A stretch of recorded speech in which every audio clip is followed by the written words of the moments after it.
करगिल विजय का उत्सव आज पूरा देश मना रहा है और मनाए भी क्यों नहीं।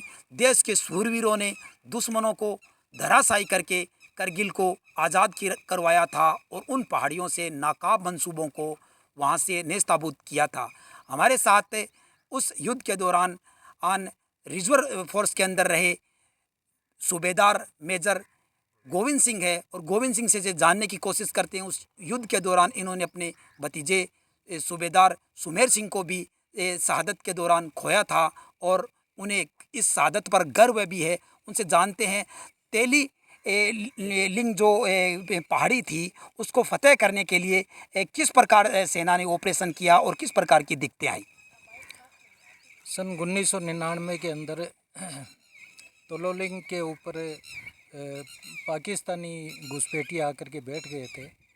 उनको भगाने के लिए 16 ग्रेनेडियर और 18 ग्रेनेडियर 2 बटालियनें लगाई गई थी, जो कि 1 महीने तक वहाँ पर बहुत कड़ा संघर्ष किया और उसके अंदर उनकी बहुत बड़ी कैजुअल्टी हुई। उस कैजुअल्टी के अलावा उनके पास में कुछ नहीं था और भारतीय के लिए और भारतीय जनरल वेद प्रकाश मलिक के सामने एक बहुत बड़ी चुनौती थी उस समय कि क्योंकि भारतीय सेना की जो युद्ध की जो धार थी वो वहीं जाकर के रुक जाती थी, तो उसको किस तरीके से विजय किया जाए।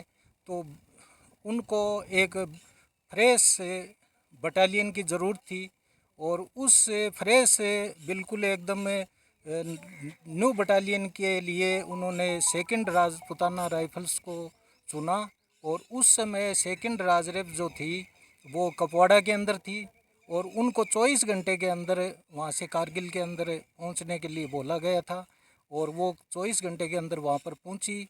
उस समय कर्नल रविंद्रनाथ बटालियन कमांडर थे। उन्होंने जो वहाँ पर क्लाइमेट होता है वो कुछ समय के लिए होता है, तो उन्होंने उस क्लाइमेट को 1 दिन के अंदर पूरा करके और प्लानिंग किया। उसके बाद में उन्होंने 80 एथलीटों की एक टीम बनाई। उसके अंदर उन्होंने 4 टीमें बनाई और उन चारों टीमों को अलग अलग टास्क दिया और उनको एक शाम के टाइम 8 बजे एक असोल्ट के दौरान एक पिप पॉइंट होता है, उसके अंदर कर्नल रविंद्रनाथ ने उनको उनसे एक चीज़ मांगी और उनको इतना इमोशनल करके और चार्ज कर दिया था कि उनसे एक चीज़ मांगी उन्होंने कि मैं तुम्हारा सीईओ हूँ और तुम मेरा परिवार हो, मुझे आप लोगों से एक चीज़ चाहिए।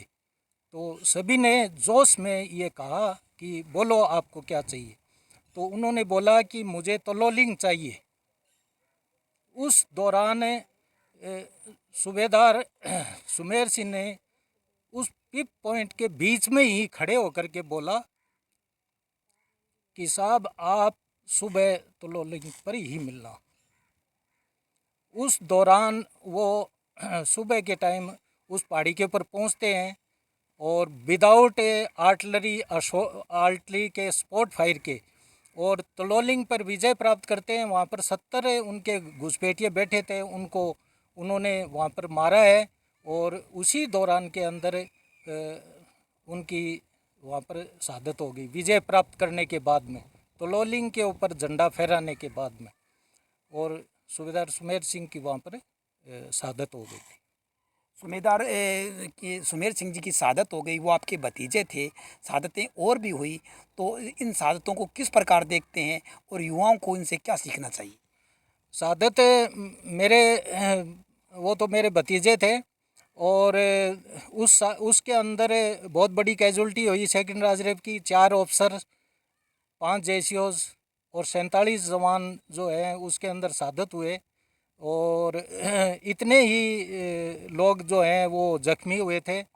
और इससे ये प्रेरणा मिलती है कि नए युवकों को ये प्रेरणा मिलती है कि देश के लिए इतना उनके अंदर कुट कुट करके जज्बा भरा हुआ था कि वो अपनी मतलब कि जान को भी उन्होंने देश के लिए निछावर कर दिया।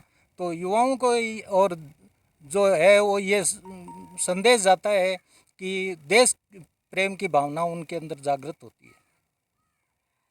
देश पे न्यौछावर हो जाओ, देश के लिए बलिदान दो, इससे बड़ी कोई बात नहीं हो सकती। युवाओं को शहादतों से यही सीखना चाहिए, क्योंकि शहीद कभी मरा नहीं करते, अमर होते हैं और हमेशा युवाओं के और इतिहास के वीर गाथाओं के पन्नों में हमेशा शहीद रहेंगे। उनकी शहादतों को हमेशा याद किया जाएगा। करगिल विजय पर पूरा देश गौरवान्वित है और फर्स्ट इंडिया की ओर से सभी शहीदों को सत सत नमन करते हैं। चूरू फर्स्ट इंडिया से संजय प्रजापति।